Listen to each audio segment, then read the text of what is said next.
Do you ever feel overwhelmed by the ever-changing world of technology? Tech It Out can help make some sense of it all. Breaking down geek speak into street speak, technology columnist, author, and TV personality Mark Saltzman covers consumer technology each week for every listener. Mark tackles the latest news, reviews, and how-tos to help you understand what's hot, what's not, and why. Welcome, everyone, to Tech It Out. This is episode 236. Talking about tech seems so trivial with everything going on in the world right now, but at the same time, we all just can't sit around twiddling our thumbs and watching this horrendous war play out on TV, right? Well, to my Ukrainian listeners and to those with family and friends in Ukraine, I'm hoping that you and your loved ones are safe. All right. On to Tech It Out this week. We have a packed show planned for you. We're going to start with a new and free app from Google for deaf and hearing impaired folks. After that, Kensington will join us with some new accessories for computer and tablet users. We'll learn about a brand new app called Hover that fuses a web browser with social media. And Vetster will join us, a virtual healthcare platform for pets. That's right. All of this and more on an all-new Tech It Out, powered by ASUS for those in search of incredible. I'll tell you more about them shortly, but let's officially kick off the show with our first interview. What's the most important piece of tech in your life? It's your smartphone, of course. It's your lifeline to the people and information that matters to you personally and professionally. And thankfully, there are new accessibility features added all the time to ensure no one is left behind. And Google has just taken a huge leap forward with a feature called Live Transcribe, which we're going to learn about now with Sagar Savla. He's Senior Product Manager with Alphabet Research. Pleasure to have you on the show, Sagar. Thank you for your time. Thanks for having me, Mark. This is an exciting opportunity. Yeah, I want to hear all about Live Transcribe. So why don't we dive right in? What is this recent update all about? So Live Transcribe is an app for the deaf and hard of hearing to be able to get real-time captions in any kind of a context and in any kind of conversation in over 80 different languages all across the world. It is an Android app that is available for free, and it provides captions that allow a person who is hearing be able to talk to somebody who is deaf or hard of hearing if either of them don't know sign language. Wow. So this sounds like science fiction. Could you give us some sample scenarios of how it could be used? We started hearing so many cases. The stories began with a research scientist who joined our team, Dimitri, who prefers to use captions as their main mode of communication. During meetings, they would have to schedule professional interpreters for business meetings, which made a lot of sense. They were high accuracy, but the only issue was that you had to schedule them beforehand, like usually a 24-hour notice, which meant that we couldn't really have water cooler conversations with him. Or like just an extemporaneous conversations. So that's when we started this idea that, hey, Google has had like multiple decades of research in speech recognition technology. Why don't we pull something up together so that we can have some form of a communication and captions in real time? And so then he would just pull out this phone with Live Transcribe if he's meeting somebody on the corridor and be able to have a real conversation. He started using it at home in social conversations, at dinner tables. Then we started, as soon as we launched, we started hearing so many stories from people. We heard of people using it to talk with their doctors, and we heard of people using it across glass screens, especially during the pandemic when certain like senior living homes, etc., needed very tight isolation requirements. Mm-hmm. People started using Live Transcribe to be able to talk across the glass screen because the other person could not hear, especially if they had age-onset hearing loss. There was also this viral tweet that went out from the National Health Services of UK, where a nurse started using it to be able a nurse paramedic was using it to talk to patients that they were working with from far away distance while maintaining social distancing. So the kind of conversations that this has enabled is just amazing to see across the world.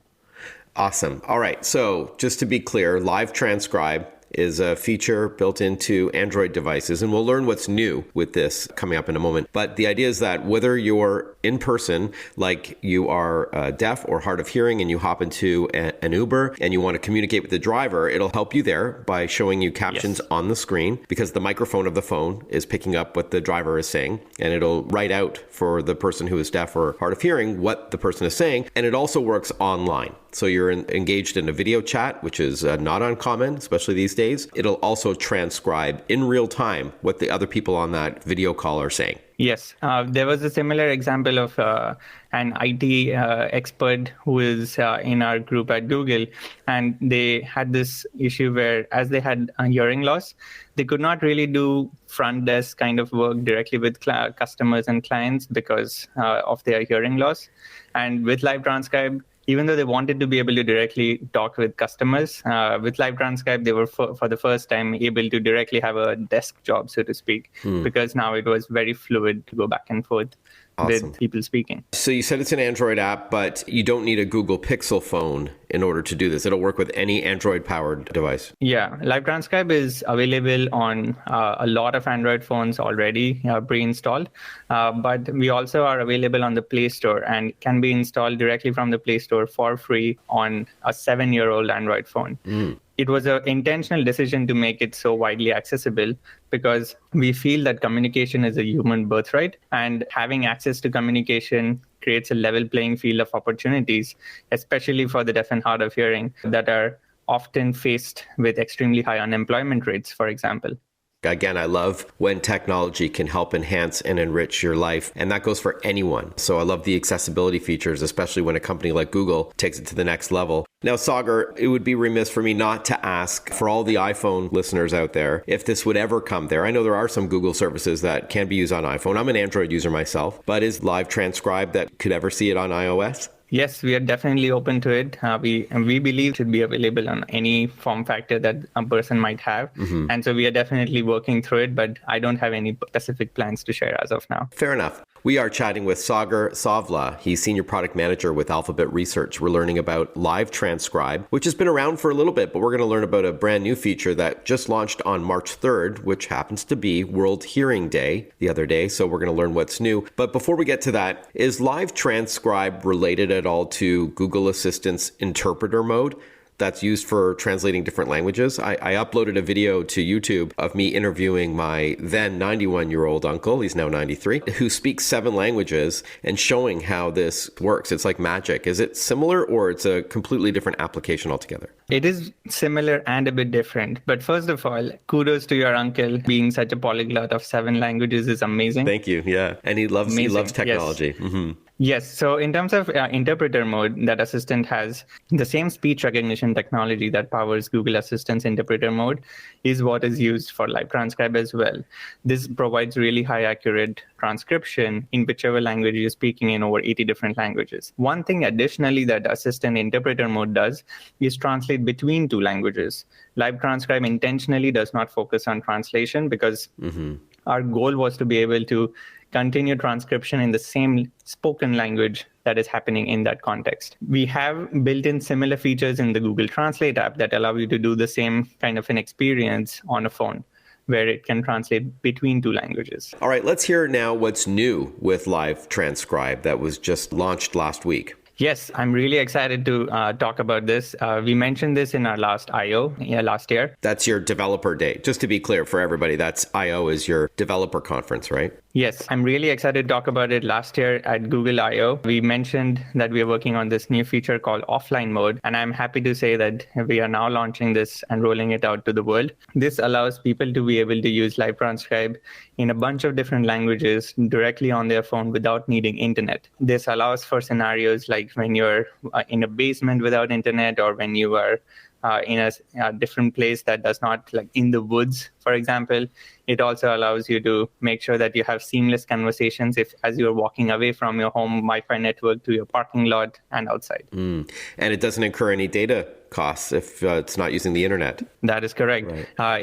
It does not use any internet. It is cheaper in terms of data consumption, as well as it is faster, a tiny bit faster, because our servers are already quite fast. Yeah, for sure. So this is all done on the device itself. Yes. Is this something you need to enable, or is it by default available offline as well? So as we roll out for certain devices that are powerful enough that can do the full speech recognition completely on device, we do it by default. But for certain other devices, we will give a prompt to the user that, hey, there is a new feature available if they would like to enable it. Our hope is that as we progress this technology in some amount of time, we would be able to make it default and available for a lot more phones. Before we wrap up, Sagar, what kind of impact have you seen this technology and this new feature? How have you seen this for the deaf and hard of hearing community?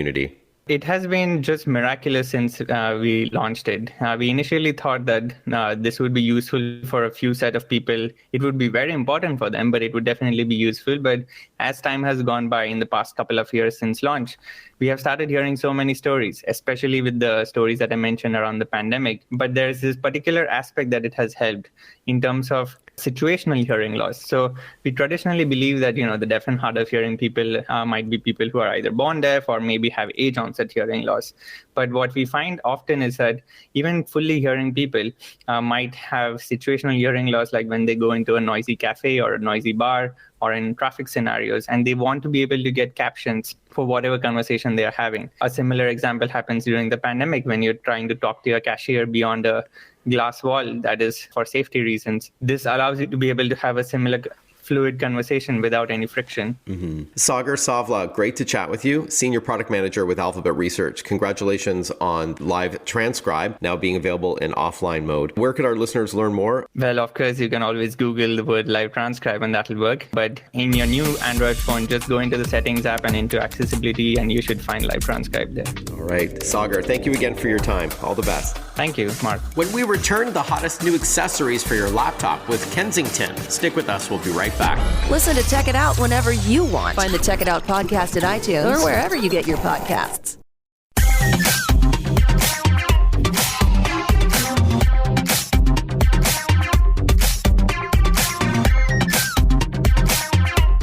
Welcome back, everyone. You're listening to Tech It Out, powered by ASUS. For those in search of incredible. ASUS creates technology for today and tomorrow's smart life. And that includes its line of award-winning laptops and desktops and accessories. Visit asus.com/US/radio to check it out. That's asus.com/US/radio. And speaking of accessories, let's kick off our interview with Kensington. Whether you're using your laptop for work or play, chances are you've been using it a lot more over the past couple of years, whether it's working or schooling from home, you're maybe streaming TV shows and music, playing games and so on. And so you might consider some computer accessories that can extend the functionality and longevity of your beloved laptop. Joining us from Kensington is Yuji Wakabayashi. He is the Regional Product Manager for the US and Canada at the company. Thank you for your time, Yuji. Good to chat with you. Hey, Mark. Thanks for having me. Great to be here with you today. So before we talk about some of your big announcements coming out of last month's Consumer Electronics Show, or CES, tell us a bit about the company, Kensington. You guys have been around for a long time. We have been around for a long time, 40 years, in fact, that we're celebrating this year. So awesome. we are a part of a larger company called ACCO Brands Group, who actually acquired us back in the 80s. I don't know if you're familiar with the ACCO Brands Group. ACCO Brands actually operates 45 brands globally. Some brands that you may recognize are Hilroy, 5-Star, Mead, Swingline at a glance. So those are more of your office products and school-based products. So Kensington is actually the tech side of ACCO Brands. And we actually also acquired PowerA, which is a gaming accessory brand. We have a range of products in various categories. We're probably most well known for our cable lock and lock slot technology, though, because that lock slot even today is included on a lot of electronic devices like monitors, PCs, hard drives, printers, pretty much anything electronic and high price that you kind of want to lock down when you're in the office. Even with the locking category, we've expanded and modified that as time goes on. And actually, we've even come up with innovative designs to lock down devices that traditionally don't come with lock slots. Like, a lot of Apple products don't typically come with that lock slot, as well as the Surface Pro doesn't have any kind of lock slot. So we developed a specific lock to lock that device down as well. So let's now talk about some of your biggest announcements out of CES. I understand you've got rugged cases and laptop risers and all that. And just for our listeners, so they know, for pricing, be sure to check out kensington.com for the latest in that, because we're not going to mention them during this interview. Plus, some of these items aren't out yet as well. So yeah, talk to us about some of the highlights from CES. Sure. So this year we launched our rugged case for the Surface Pro 8 because we've always had cases for Surface devices, but as they change, we also have to change our case. So Microsoft launched the Surface Pro 8, so we then in turn launched our rugged case. Good thing about our rugged case is that you can still use the kickstand even though it's in the rugged case, as well as it has a spot for the pen and a tether. You can hold it either via a hand strap or a shoulder strap that's included. And we also have a strap that kind of locks down the type cover, so it's not kind of flopping around as you're walking around with that.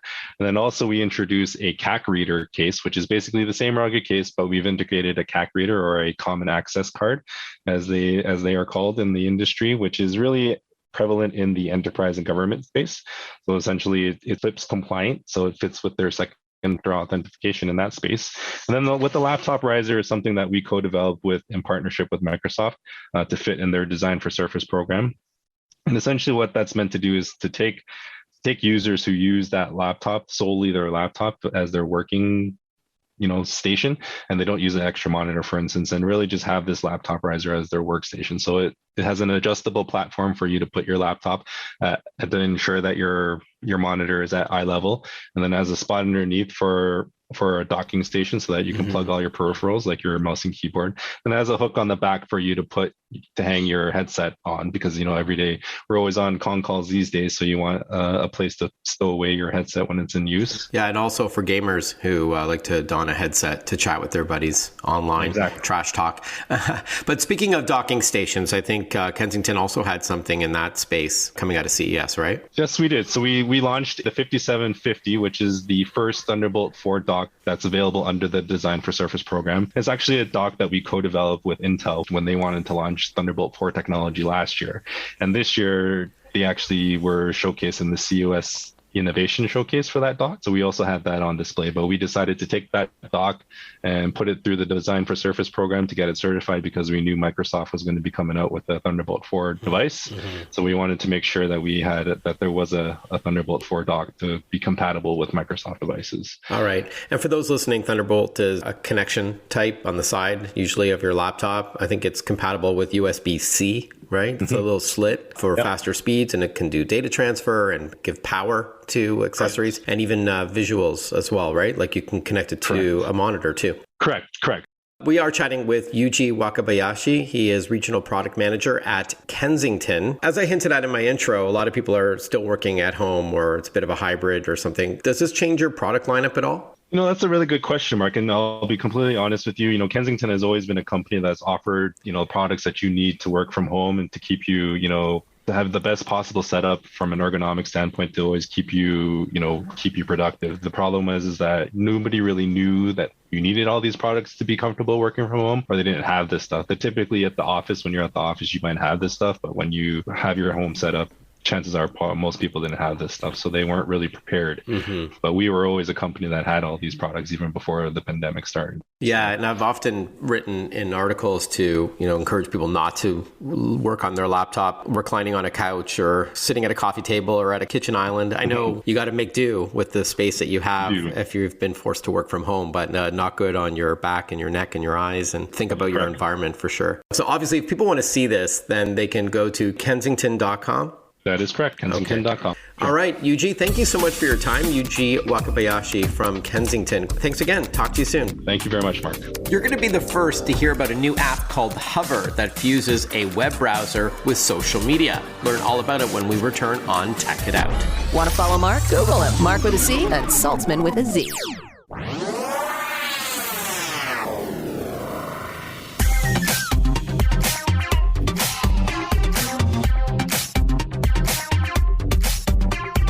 Breaking down geek speak into street speak. This is Tech It Out. Tech It Out with technology columnist, author, and TV personality Mark Saltzman. Welcome back to Tech It Out. There are apps for browsing the web and there are apps for social media engagement. But what about combining the two? Well, this is the premise behind Hover, spelled HVR, available now as a free download for your iPhone, iPad, or Android device. Joining us to tell us more is Hover's CEO and co-founder, Nelson B. Thal. Hi, Nelson. Thanks for joining us. Hi, Mark. It's a pleasure to be here. Great. So why don't we dive in, Nelson? At a high level, tell us what Hover is all about. Well, Hover is a new mobile browser that's social. It's a blend of the best features of social media and browsing to make it easy to discover and discuss the web all in one place. So it sounds like it's a convenient way of managing both tasks, which is usually separate, right? You're on the web, you see something interesting, then you open up your social media platform and engage with your circle of friends or colleagues or what have you. So is that the idea? Is that fusing these two activities into one platform? Exactly. We found without Hover, if you're surfing and you want to discuss an article or a product with just one person or a community, you're copy pasting or sharing links to countless other social apps or to a DM or email. And with Hover, we've included a full suite of social features like home feeds, like commenting, right into the browser. So you can share and discuss all sites in context without opening a handful of apps or other tabs. Since this is radio, perhaps walk us through how it works and what it looks like. So say I'm on a website, as you said, like I'm reading an article that I find compelling and I want to share it with my friends over social media. How would that work then? Hover makes it really easy to share and discuss that page. All you have to do is tap the create icon at the bottom middle of the screen, and you can quickly post comments, pictures, or more right there on any site for your followers or a group to see. You can make your comments public so anyone visiting that page in Hover can join the conversation too. You have a home feed and can follow other people and your favorite sites, and you end up receiving this beautiful curated web just for you. All right, so you're not writing on the page itself, right? Like your words or anything like I've seen some browsers let you do, like annotate and all that. So it's more of like a segregated little area that is just below that article, for example. Is that fair? You can think about it as a new layer of conversation on top of every site. So it slides up, the conversation layer slides up from the bottom like a drawer, like a transparent drawer over every web page. And then that page's discussion exists there. Okay. Yeah, that's a really great idea. Is this for mobile only, Nelson? What about those who use a computer to browse the web and go on social media? Right now, Hover is mobile only, but we will be in desktop in the future. But for now, we're focused on Android and iOS. Okay. Again, iOS is at the App Store. It's a free download. Just spell HVR in your search window, and that'll download Hover to your device. And then the Google Play Store is for Android devices. We're chatting with CEO and co-founder of Hover, Nelson B. Thal, based out of Toronto. Now, obviously, Nelson, the success of a platform like Hover is really sort of hinged on how many people will use it, right? Is there an easy way for those who use Hover to spread awareness for the platform, to get their friends and family engaged? Yes, all Hover users can connect their contacts and invite their friends to join right in the app. Also, websites can sign up as Hover site partners and earn commissions and a 50% revenue share from the platform. Site partners can invite their entire audiences on other social networks using these special links, and that's helping create awareness too. So how would those websites make money exactly? Is there like a fee for Hover? And if not, how else would they monetize that traffic? Hover is a free app for the user to download. Okay. But Hover makes money from premium services that we offer websites. Imagine if you have your site and you have 1,000 people talking about a page that you just published on Hover, you'll want certain community management capabilities to that space. And depending on the analytics and insights you want to gather on the conversations, there's different premium packages and services that we offer to publishers. And in addition to that, we also have sponsored content throughout the app.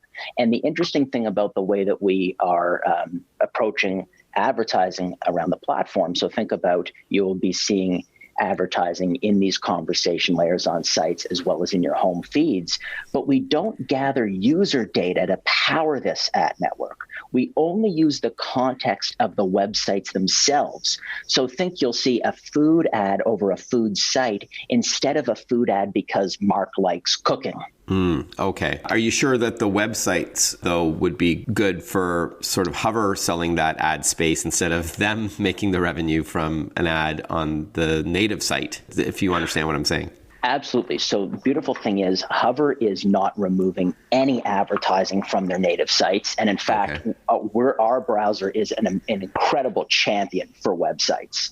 The goal of Hover is to be a phenomenal partnership, really, between the platform and creators at the places they own their sites. So if publishers sign up to be site partners, they literally are partnered with the platform. 50% of our revenue goes to them, and we're building an incredibly secure and non-invasive place for people to experience the web in a much more community-centric, social way. And speaking of social, Nelson, and at the risk of playing devil's advocate, if you're on a website like an article, as I mentioned earlier, there's often a comments section, so other people can say what they think about that piece and engage with other readers. How would Hover be different? Well, traditionally, comment sections are very fragmented. Many sites will have a different type of comment section than another site, and participating in that conversation really is a fragmented experience. One of our goals is to include the common feature sets that we are experiencing in other social places, like even YouTube, for example. You're able to discover the content that you may be interested in. You're able to follow the content and subscribe to creators that you're interested in. So we look at this, social experience on the web as a much more holistic experience than just these fragmented silos of comment engines across different sites. You can go to hover.world, that's hvr.world, to learn more and download. All right, so simply hvr.world that you can type into your web browser, and that could be Hover, but then you already would know about it. And then you can read about the app there and download it, I'm sure, to your mobile device. Nelson B. Thal, thank you so much for your time. Congrats on the launch of Hover, and I wish you much success with it. You're welcome, Mark, and thank you. Hey, do you love your pets? Of course you do. When we return on Tech It Out, we're going to catch up with Vetster to learn about that virtual health platform for dogs and cats. We'll be right back. Breaking down geek speak into street speak. Tech It Out, hosted by Mark Saltzman.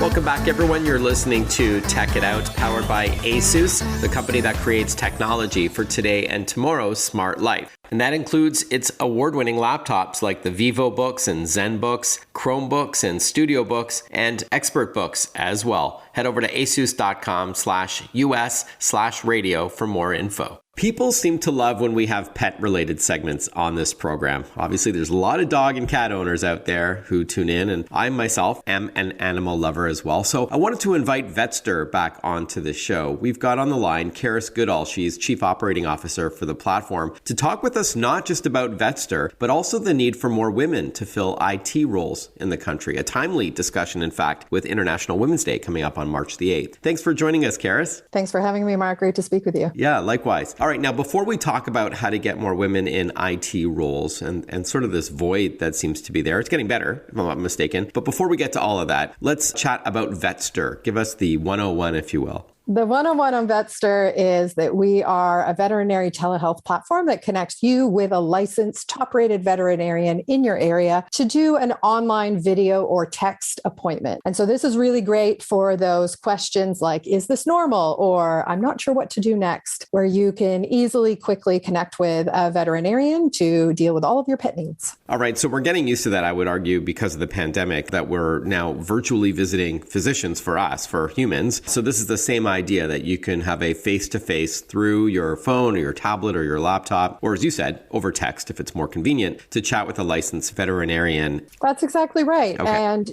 similar to how you would have an online conversation with your doctor, it's the same experience with your veterinarian. And when you think about a lot of the conversations you would have with the veterinarian in your clinic environment, you're really advocating for your pet.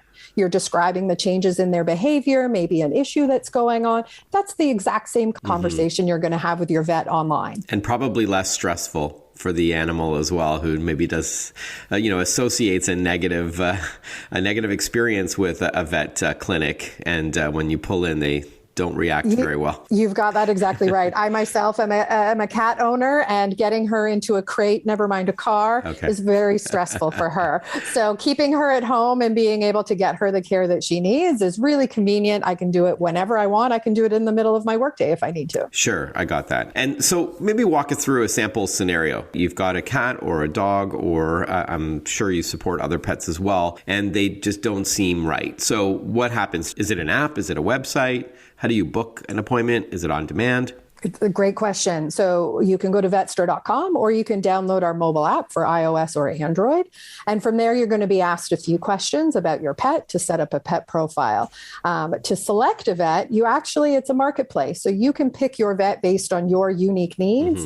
Whether that's price point, whether that is your availability and schedule, but also the vet themselves. So you can look through vets to find one that resonates with you and who is licensed to practice in your area. Our vets are also rated by all of their clients. So you can also look at their top rating. I'm really proud to say most of our vets are 5 stars and really deliver an amazing experience. Right. So you may see a vet that specializes in birds, for example, or someone that's been referred to that vet by a friend or a family member. But do they need to be in your area if this is remotely done? That's a great question. So vets are typically licensed at a provincial or state level. We have vets practicing in every state and province across North America, as well as now in the UK, we're proud to say. So you can find a vet not only locally, potentially in your city even, but it really doesn't matter. As long as they're licensed to practice in your area, they can help you. Okay, got it.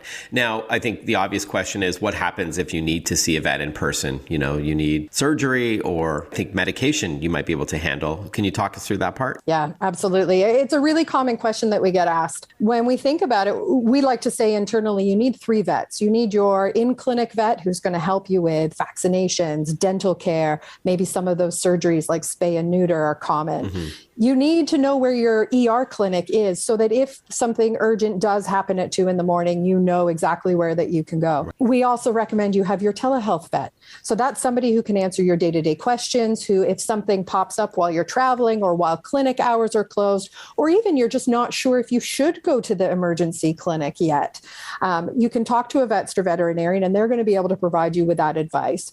You also hit on prescriptions. That's a really great thing. Depending on the state that you're in or the province, if it is possible to have prescriptions by law, it is a regulated industry.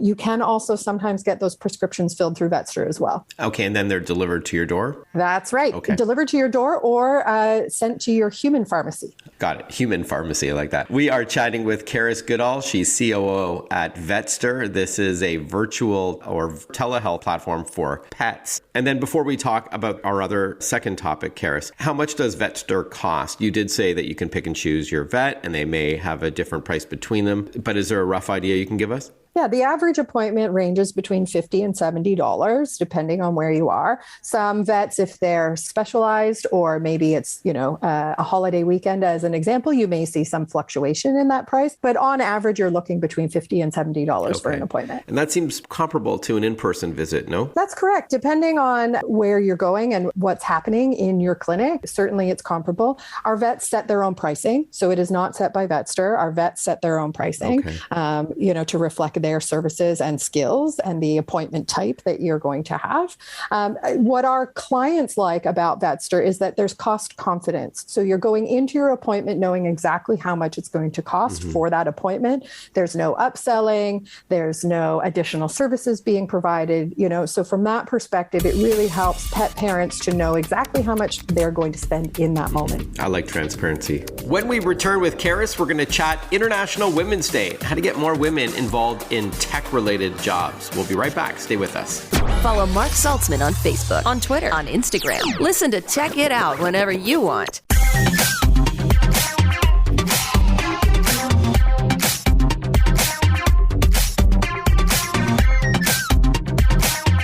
We're chatting with Karis Goodall, Chief Operating Officer for Vetster. This is a telehealth platform for pets. That's right. So let's shift gears now, Karis. While there is more gender diversity than in previous years, I'd argue, there's still a ways to go. What can governments and businesses, universities do to encourage even more women to pursue careers in the tech space? it's a really great time to be talking about this overall. Like you mentioned, we are seeing some momentum and some movement, but I'd argue that it's not enough. And I think partly that's because while we're making some advances in encouraging women to come into those STEM engineering type roles, in the workforce, you have a lot of people who that ship has sailed for them. They're not going to go back and get a formal education. Right. Upskilling or reskilling.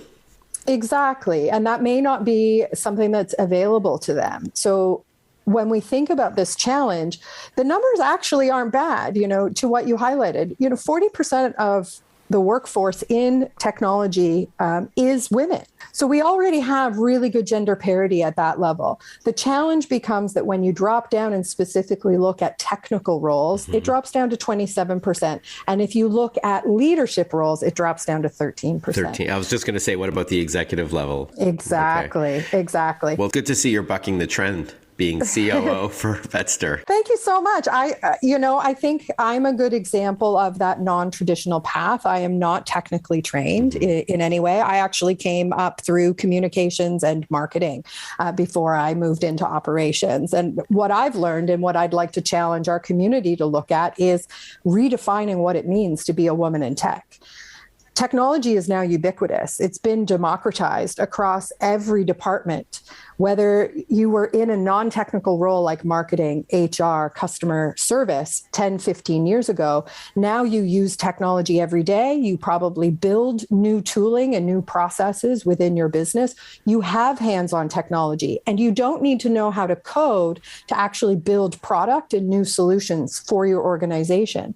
People are already doing this, but because we look only through the lens of STEM, I'd argue that we're also not addressing the broader issue of being exactly as you mentioned, being able to upskill people, being able to get on-the-job training, but also then mapping funding for new business ideas based on that rather than on a formal education. That's all great advice. And yeah, for those listening who maybe feel like they're stuck in their role at a company and they want to climb the corporate ladder, get a better job within the same organization, is to maybe push for some reskilling and upskilling. They're already an employee. They already know the culture, and hopefully they'll find that those in power are open to that idea instead of hiring from outside of the organization. I guess, Karis, just before we wrap up, why do you think gender diversity is important? It really comes down to diversity of thought, culture, background, and being able to progress in a way that is inclusive for everyone. If you work in the technology industry, you are ultimately building solutions for everyone.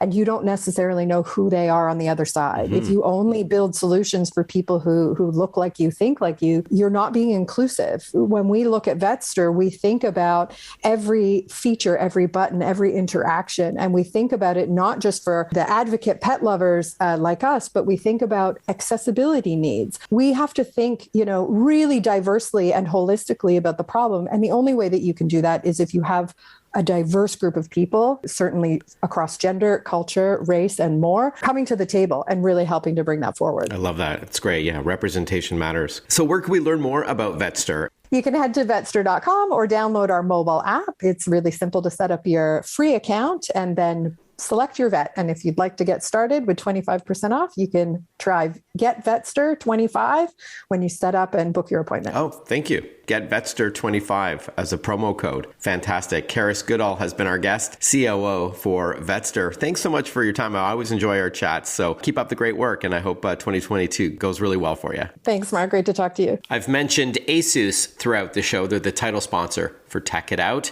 ASUS.com. They have fantastic laptops and other accessories. And speaking of computers, I also wanted to thank Western Digital for their support on this weekly program. Of course, Western Digital is the parent company to brands like WD and SanDisk. These are backup or storage solutions that are very critical in today's day and age, especially for all those people working from home, where you're working remotely on a laptop, maybe in coffee shops or airport lounges and hotel lobbies and all that. You definitely want to have an affordable but reliable backup solution, not just the cloud, but something locally as well that does not require an internet connection. I love my external SSDs or solid state drives. So check out westerndigital.com. You'll see all the sub brands there like SanDisk and WD and all that. So make sure you back up your important files on a regular basis. Thank you for tuning in to Tech It Out, everyone. I'm wishing you all a great week ahead. If you're on social media, drop by and say hi on Twitter, Instagram, Facebook, LinkedIn, or YouTube. It's Mark Saltzman. Mark with a C, Saltzman with a Z. Bye-bye, everyone. Chat with you next time.